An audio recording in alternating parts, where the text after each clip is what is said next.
So typically my job responsibilities include educational programming and taking care of our 11 satellite garden beds all across campus.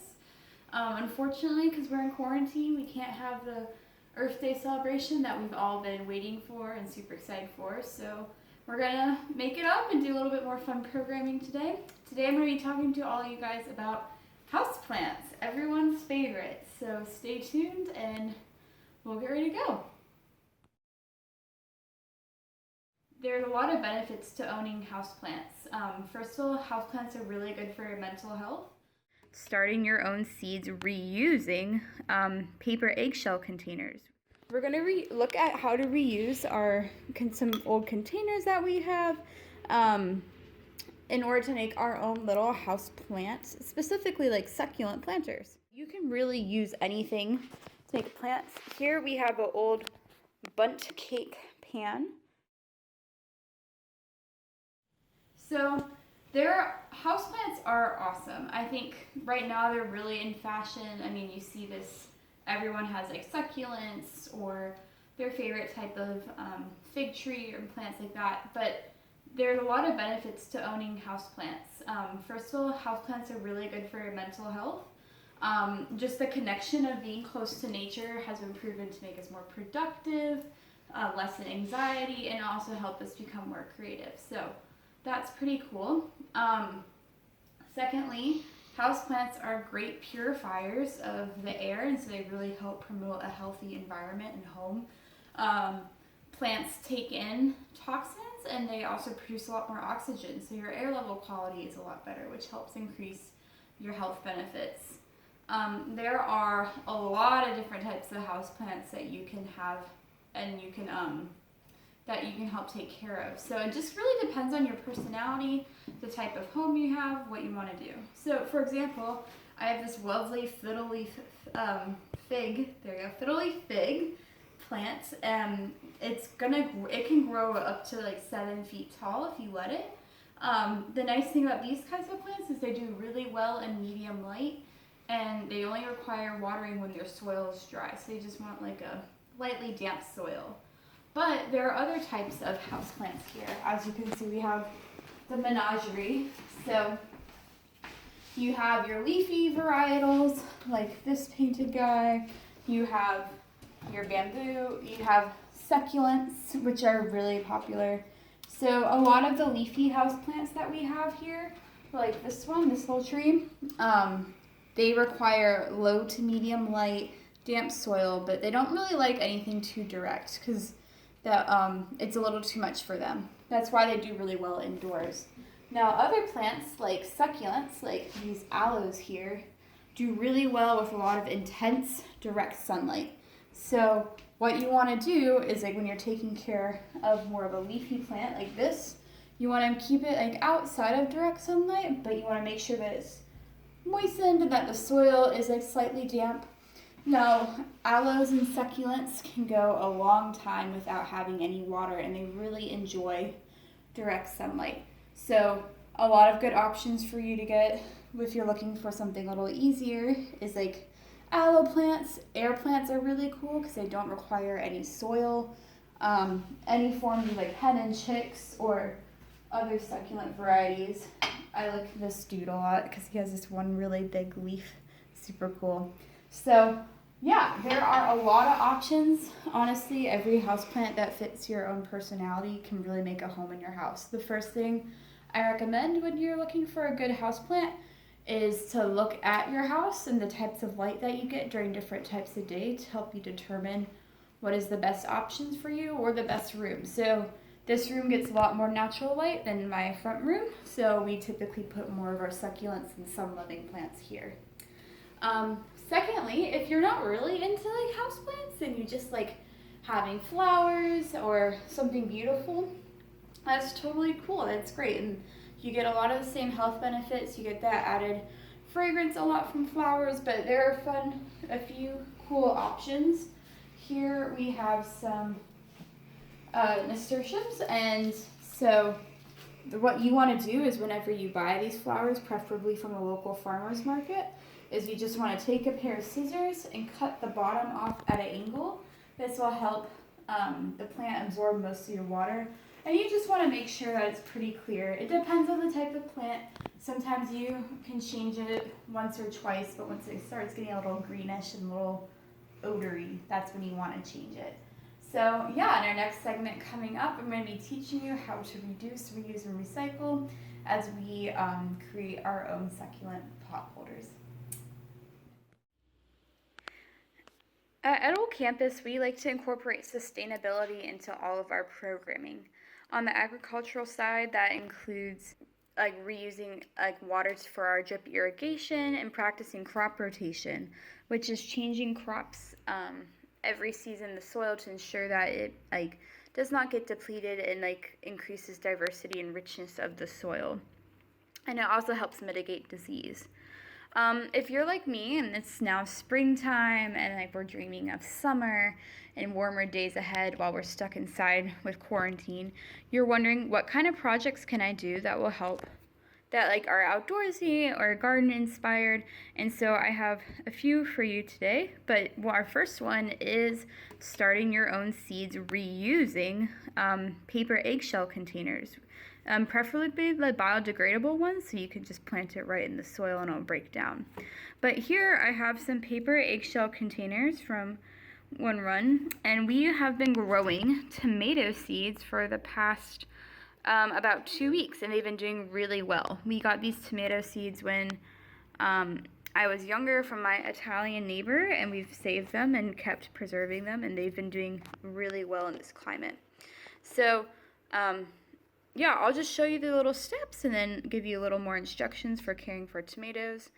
But these are incredibly easy to take care of and start your own seeds, especially if you're waiting for some summer crops or flowers and it's a little too cold in your area to plant them outdoors in direct soil. For example, tomatoes always should be started from seedlings. That helps them grow, that they're healthy and strong and gives them their best chance at survival and production. So we have, it's really easy to do this. All you need is a paper carton from an eggshell tray. So we have one that we just cut in half right here. This was the top and the bottom. And all we did was we filled it up with some potting soil, and you can get it at any outdoor store, Ace Hardware, all that kind of thing. And we just filled it up to almost all the way with our soil, and then we planted for this particular example, and you'll have to read the instructions on whatever seed packet you use, we planted about 2 seeds or so per little circle or section, and you can see that some of these did a lot better than others, but this is after about 2 weeks of growth. They've sprouted, they're about an inch high or so, and they're doing really well. And all you need to do when you're taking care of read the instructions on your seed packet, but particularly for tomatoes, is all you have to do is keep the soil moist. So I use one of these spray bottles, and I just spray about once a day or so all over the plants, making sure that the soil is thoroughly moist and giving it a best growing environment. So once they start sprouting, we made kind of a makeshift tent now that they're really high. We have another example of bell peppers that haven't started sprouting yet.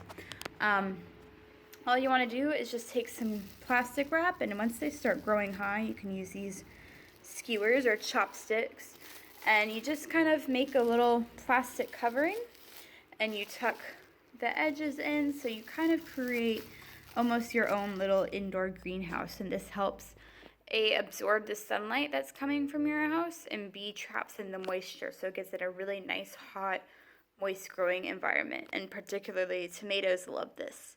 So here is one example of starting your own seeds, and I can't wait to see what you guys come up with. Okay, for our next project today for growing your own houseplants, we're going to look at how to reuse old containers in order to make here's my puppy. Say hi, buddy. Good boy. We're going to look at how to reuse some old containers that we have in order to make our own little house plants, specifically succulent planters. So what you're gonna need is some rocks or decorative objects. I broke a bowl by accident one day and I saved the pieces. So we have some old pottery pieces, and then you're gonna need some potting soil and a plant. This guy's super little, so I'm gonna show you some examples for later. But all you wanna do is look at the size of your bowl, and you're gonna put your rocks in first. I already had this pre-made, so it's a little bit of dirt mixed in. The rocks are necessary because they help with drainage. So when you water your plant, you wanna make sure that the water can filter through and the whole soil isn't getting extremely waterlogged. So this really helps with that and helps provide stability. Then you're just gonna wanna put enough soil so it adequately will cover the best parts of your plant. So we have some here. It's looking pretty okay. And you're just gonna wanna cover it. So I need my plant to be like this. Also, I'm sorry, but look how cute my dogs are. So happy, so cuddly. Aww. So, anyway, back to plants. Animals are very important in celebrating nature. So we have our pot. I have about 1 inch of rocks here at the bottom and 2 inches of soil. This little plant I'm putting in here again is super small. He'll get very big. But you just need to gauge the size of your plant. You want enough dirt in there that it adequately covers all the roots of your plant. And so, in the best principles of planting, you just want to make a little hole, stick your little plant dude in there, boom, boom, and tuck it nicely into bed. So, that's it. Super easy. Again, like probably the only thing you'll have to buy for your house is a little plant and some potting soil. And then right after you plant, you want to take your handy dandy spray bottle here, and you're just going to spray it. Make sure the soil is nice and moist. You can also use your sink to spray the soil and water it lightly.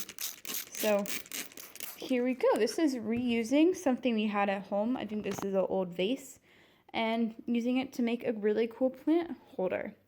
I'm going to show you a few other examples, but you can really use anything to make plants. Here we have an old bundt cake pan for making cakes, and we've done the same process. We put our rocks in the bottom, some potting soil on top, and we planted almost 6 little succulents, and they're doing very happy. And we just put some rocks on the top for decoration, and of course a plastic dinosaur, because who doesn't like this little Jurassic mini world? Our other example is just an old mug we had lying around. Nobody ever really used it. You can also go to the thrift store and get a mug. And now we did the same process, a little bit of rocks, some potting soil, stuck this baby in here, tucked it all nice away, and we have this beautiful plant. So the sky's the limit. You could plant it in an old box or a vase or a bucket. It's really up to you. It's all up to your imagination. And then we can reuse old objects that would essentially be thrown away or donated and give it new life. Hi guys, so thank you once again for joining me for this houseplant episode. Super excited you joined in, and just feel free to share any of the projects that you follow or ideas or tips or suggestions. Super welcome. We are really excited that you guys tuned in. And just take the opportunity to enjoy plants and nature in your life as we celebrate EarthWeek this week. So have a good one, guys.